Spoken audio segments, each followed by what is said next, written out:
Meet the all-new revised TST R002. This popular bike just got an upgraded motor, bigger battery, better suspension, and a top speed that's basically daring you to use it.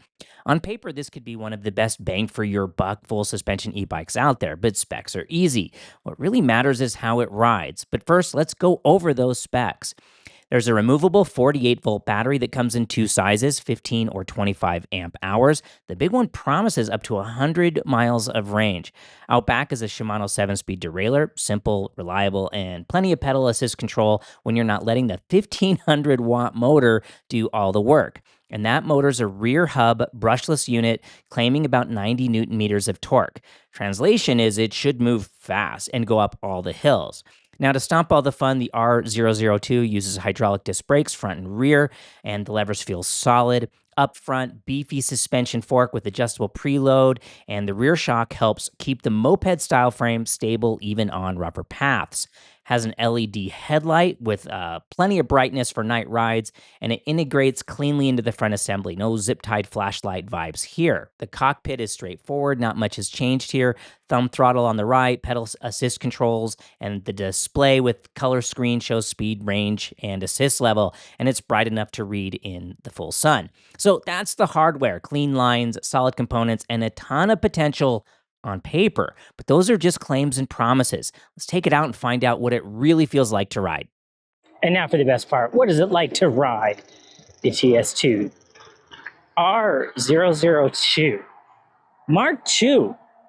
I think that's an important distinction. This is the second one of these that we tested. This is the second version. And, you know, it's been a while since I rode the first version, maybe about a year now. And, it feels a lot the same. It feels maybe a little bit more refined. I think like the way the power comes on is a little bit better. But for the most part, it's not a whole lot different. I think that the major difference is going to be the way the rear seat or the lack of rear seat has. And with the first version, I thought the rear seat was kind of silly. The bike is too small for two people, and I don't know if I'd want to put two kids on something with this much power. But anyway, time for our high-speed downhill test, 11% grade. We have the GPS this time, so we can verify what speed it's actually telling us. And I'm seeing like a high speed, like it's obviously in kilometers an hour, saying we're going 56 kilometers an hour. So we're going a little over 30 miles an hour. It's, it has really steep rake and trail numbers. It is a more nimble bike. It's a more playful bike. So its stability at high speed is a little bit less. And what do we see? We saw 56 kilometers an hour. There's going to be 37, 38 miles an hour. It's roughly where we are. We'll verify it with our cool GPS on screen. Through the S-curves, the hydraulic brakes are fantastic. Feels really good. Full throttle out of the turn. And it has us going 42 kilometers an hour. 40 kilometers an hour. Not bad. Not bad at all. Up the hill, let's see how it does. Now, one thing about these little dirt bike looking e-bikes, so they're not really intended to be pedaled. These are, moped is the exact right term. It's more of a motorcycle than it is a bicycle. And so we are going to ride it the way it's intended to be ridden, which is really not a whole lot of pedaling. Now, with that said, one thing I have noticed is you have to pedal before the motor kicks in, or you have to be moving before the motor kicks in. And the seating position of this, being the little dirt bike, makes that a little bit awkward. So, keep that in mind. What is the intended purpose? If you want this as a little dirt bike plaything, that's not going to bother you. If you're expecting it to be a little bit more like a traditional e-bike where you pedal, you might be a little disappointed. All right, up the hill. I'm going to pedal a little bit. Saying we're doing 25K, 23, 22, 20K, so not super fast, but I think that's all right. As we pass through our first park, I really like these little dirt bike looking things. And since we're comparing it to these little dirt bike looking things, there's something about all of these that makes me a little bit crazy. And that is, it's obviously trying to be a little dirt bike, but the brakes are set up like an American bicycle. And only American bicycles are set up this way, where the front brake's over here and the rear brake's over here. If you were to ride a motorcycle or a scooter or anything else in the world, a bicycle the rest of the world, the front brake is over here on the right. And so I guess my frustration is, if we're going to try to be a little motorcycle, maybe put the brakes where motorcycle brakes should be, because I think we're just creating more problems by constantly swapping the brakes back and forth. And, you know, I test a bunch of these. I never know where the front brake's going to be. I'll bet you every other bike I test, the brakes are in a different position. So I really wish there was just, we would go to the international standard, front brake goes on the right. And you may have noticed I didn't honk the horn through the tunnel. This is one of the other rare bikes we've had where there is no horn. Yeah, no horn. So again, switch gear. All right, so we talked enough about the brakes. Rear brake is on the right, front brake is on the left. They are hydraulic brakes, four-ride brakes. We see these on a lot of e-bikes. They're really nice brakes. Throttle is also opposite of where it would be on a motorcycle. Throttle's over here with the thumb throttle. And we have this tiny little switch pod. Up and down power modes, our power on and off, and our headlight on and off button. The gauge is pretty simple. It's a little harder to read in the sunlight, this style, but I think that's okay. I think it's fine. You're not really looking at the gauge on these things. You look down to see what power mode you're in, and if you have one of these, you're pretty much always going to ride it in power mode 5. And then the shifter, same shifter we see on almost every e-bike. It's a really nice shifter. It tells you what gear you're in. 7-speed Shimano derailleur, standard fare. Now, something else I've noticed about this version 2 of the TST R002 is the padding in the seat is quite a bit better than version 1. The foam in version 1, you basically, I'm not an especially big guy, right to the bottom of the foam, and you're sitting on the frame itself. This one, the foam padding is improved. So nice job, TST, making the seat a little bit better. So let's see how fast it goes in each power mode. Power mode 1 is saying 16 kilometers an hour. Power mode 2, not a whole lot faster, maybe 19 or 20 kilometers an hour. Power mode 3, a little difference on power mode 3. It jumps up to 27K. Power mode 4, not a whole lot difference there. Maybe we're going to hit 30 kilometers an hour, 29K. And then, of course, power mode 5 gives us as much as it'll do. And you can feel it even coming up this hill. It's pulling pretty good up the hill. And it's saying over 30K up the hill. Not bad. Now, heading in to Sugar House Park. It is a beautiful September afternoon. Leaves are starting to change just a little bit. Still super warm. Just a perfect day. And I thought the park would be way busier than it is. The park's relatively quiet. I'm surprised by that. And on the bike path, it's doing great. It's reading 40K. I mean, I probably don't have to be reading out the speed steer. You can see it here in the corner. But the full suspension, really nice, really great on these paved bike paths. Let's ride on some single track. Let's do some single track here. And full speed on the single track. Past the squirrel. Woo! And it's really, it's pretty good on the single track. It's the 20-inch by 4 tires. Yeah, not bad at all. Yeah, this is something that is really capable for lots of places. Back on the asphalt. Through the corners. Beautiful. Really great. Not super fast. I'm surprised it's not going faster than it is. See if I pedal, does it go quicker? No, not really. It's the speed it wants to go. Oh, I can add a little bit to it with pedaling, but yeah, we got up to 36. Yeah, the torque sensor thing. This has a cadence sensor.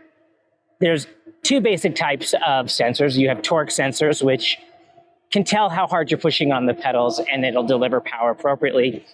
And then you have cadence sensors. As long as the cranks are spinning, it's going to deliver power, and it just delivers all the power. And this seems to be acting a little bit like a torque sensor, but we know it's not. We know it's just a cadence sensor. All right, time for a lap around our park. I am really surprised how quiet it is in here. I thought it would be mobbed today. This is really eerie. Beautiful fall day. Where is everyone? Pedaling on these things is weird. It is a little awkward. But we're doing 30K up the hill. It's not bad. And it's got the smaller wheels, the 20-inch by 4 wheels. They are we talked about this a little bit, they are like a solid aluminum wheel, no spokes. So less maintenance. You don't have to worry about the wheel going out of true. They are a little heavier, but they're also a little stronger. But the big difference with the smaller wheel is it makes it even more eager to change direction, right? If you have a big, tall wheel, some of them are 26, mountain bikes are 29. It takes more effort to get them to change direction. So these little wheels like this are designed to be playful. Yeah, really, this is really good. I think it's going a very appropriate speed given its geometry. Again, this is by no means the fastest e-bike we've tested, but I have to think this is really aimed more towards a younger audience. Like if you're looking at this to buy it maybe for your kid for Christmas or birthday or something like that, you don't want to put them on something that's super duper fast. This is better. Yeah, nice. Boy, it's a pretty day too. Perfect temperature. Like I said, I am floored by how empty the park is. I don't understand it. Is there like some event going on today that I'm not aware of? Don't know. So yeah, the TST R002, Mark II, version 2. Yeah, I'm digging it so far. Boy, living in Utah in the autumn, this is why you live here. It's just absolutely perfect. Ideal temperature, not a cloud in the sky, just nice. So yeah, one of the things I just love about these e-bikes is how easy it is to get around on. Right? Like Americans kind of ruined bicycles. You have to wear the uniform, you have to put on your little spandex jammies and things like that. This just lets you hop on a bike and go for a ride. Go to school or, maybe after school job or something like this. This thing is perfect for that. Time for our adventure portion of the ride. Here we go. And based on our single track test, this thing's going to do great. And yeah, really nice. Nice little wheelie off the ledge. Through the grass is good. It's a little small for standing on the foot pegs and holding the throttle, a little awkward. You could probably adjust the position of the throttle to make that a little bit more intuitive. For the most part, it's okay. And now to climb the grassy knoll. Not sure how it's gonna do. And,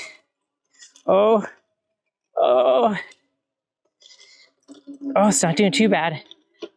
It's not, it's not super fast, but it doesn't seem to be having that much of a problem with the grassy knoll. Absolutely interesting. How about that? So yeah, this is proving to be a really balanced platform. It's not overpowered, but it has plenty of torque.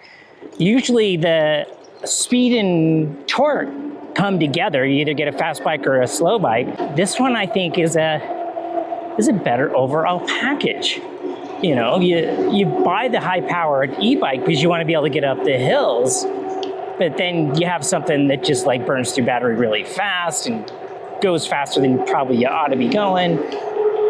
This thing balances that a little bit better. All right, so let's put the park in our rear view mirrors and head back on up the hill. Now, if you are enjoying these videos, I sure would appreciate it if you would consider subscribing. We need 1,000 subscribers to monetize the channel, and I've been doing this for about a year now, and I absolutely love doing it because I think the hardest part about getting into an e-bike is finding the one that's right for you. There's so many different brands nowadays. We try to go through that and help you find the one that's right for you. I am happy to say that there really aren't many bad e-bikes. I don't think I've tested one yet that I wouldn't buy. So the bigger challenge is finding the one that's right for you and what use case you have and how you want to use it. And that's what we're here for. So it was a little long-winded way to say, please consider subscribing, because every penny that comes in the channel, I'm putting back into the channel. You know, like some of these e-bikes I buy myself, this one I bought myself. Some of these are sent to me by companies. And yeah, I just want to help you get into an e-bike because I think they're just such an amazing way to get around. Now, unfortunately, we're to the part of the video where we have to talk about what we don't like about the TST R002 Mark II version 2 of this e-bike. And, you know, you have to consider the price point, right? It's, you know, they say retails $2,000 on it, but it's, right now it's on sale, I think, for $899. I believe that's what I paid for it.